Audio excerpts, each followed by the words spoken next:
Намын шинжлэлийн бодлогын хүрээнд хийгдэж буй ажлын үргэлжлэл, хөгжил, шинжилэл үндэсний аян эх сарын 1-ээс эхэлнэ. Монголын улсын үндэсний аяны үргэлжлэл болон хийгдэж буй хөгжил, шинжилэл үндэсний аяны гол зорилго намын анхан дунд чадны гишүүд дэмжигчдийг идэвхжүүлж, чадваржуулахад оршиж байгаамаа. Үндэсний аяны хүрээнд намын анхан дунд чадны гишүүд дэмжигчдийг чадваржуулах, мэдээлэлээр хангах, сургагч багш нарыг бэлтгэх сургалтын үйл ажиллагаа өнөөдөр эхэлж байна. Өнгөрсөн 100 Монголоос улсын үндэсний аяныг 1 сарын хугацаанд зохион байгуулсан. За энэ аян бол хөгжил шинжил үндэсний 2 дугаар аян бол энэ аяны үргэлжлэл нийтдээ 45 хоногийн хугацаанд Монгол улсын бүх сум багууд дээр очиж ажиллахаар зохион байгуулалт хийгдсэн байгаа. За тэгэхээр хамгийн гол онцлог нь бол бид намын гишүүдээ сонсох ийм аян болгож байгаа. Өөрөөр хэлбэл тэдэнд тулгарч байгаа асуудлууд юу байна? Тэднийг мэдээлэлээр цэнэглэх. За дээрэс нь намын анхан шатны үйл ажиллагаа ингэж явах хэрэгтэй, тэгж явах хэрэгтэй гэсэн сургалт зөвлөмжүүдийг өгөх.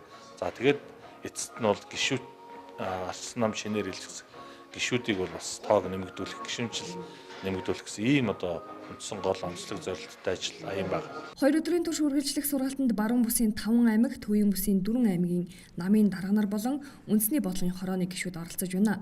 Сургалтын хугацаанд намын үзэл баримтлал, улс төрийн намын тухай хууль эрх зүйн шинжилэл, улс төрийн өнөөгийн нөхцөл байдалд өгөх намын байр суурь зэрэг өргөн хүрээний сэдвээр сургагч багш бэлтгэгдэн аймаг, орон нутаг, сум багт амьдарч буй намын гишүүдэд хүрч ажиллах юм а. Баг руугаа очсон, багийн иргэдийг оролцуулсан.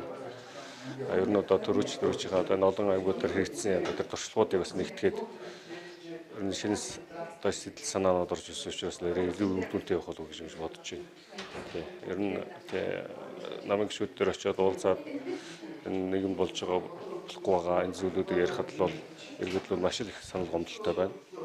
Ер нь ч гэсэн та бүхэн бас мэдээлэлээр харж байгаа. Ер нь бол энэ улс төрийн намуудын итгэл бол их суларсан. Энэ итгэлийг ханаас суларж байгаа гэхээр энэ 2016 оноос хойш төр барьж байгаа энэ Монгол Ардын намын буруутай бодлого үйл ажиллагаанаас болж бол иргэдэд маш их хүнд дарамт очиж байна. Энэ бол үндэсний болгоороо нэгжүүд цааш анхан шатны нэгжүүд хөрөлт бол маш их ач холбогдолтой сургалтууд гэж ойлгож байна.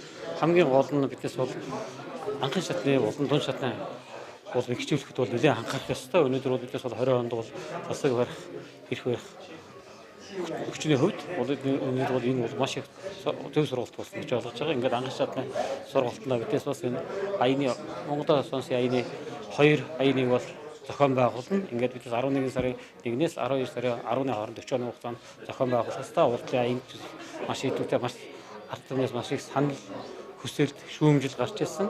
Тэрний үргэлжилж бас энэ үргэлжлэлээр бидээс бол хамгийн гол нь анхан шатны нэгжүүдийг бэхжүүлэх, гишүүнчлэлүүдийг сэргээх, гишүүнчлэлд эсвэлэх, намын анхан шатнуудын материалын баазыг бэхжүүлэх асуудал дээр нэлээд анхаарч ажиллах болно гэдгийг онцлог хэлмээр байна да.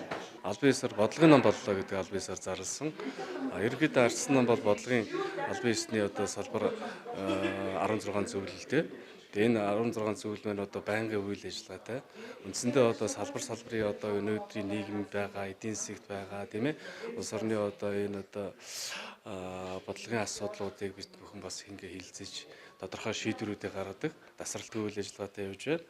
За тэгээд энэ 6 сараас явсан 7, 8, 9 саруудаа бид үндсэндээ Монголоос улсын 1-р аяныхаа агуулгын талынхаа зүйлүүдээр ерөнхийдөө иргэдийн хүлээж байгаа зүйлүүд тийм ээ. Иргэд ерөнхийдөө улс төрийн намаас ямар зүйл хүсэж байна? Улс төрийн нам ерөнхийдөө бодлого шийдвэртэй ямар зүйлийг тусгах нь энэ чиглэлийнхаа бид бас нэлээд тоймлж авсан байгаа. Тэгээд энийг хариу болгож бид бүхэн өнөөдөр энэ 11 сарын 1-ээс ахуулаад өөрсдийнхөө тойрогт намынхаа гишүүдтэй анхан шатныхаа нэгжүүдээр тодж ажиллах нь.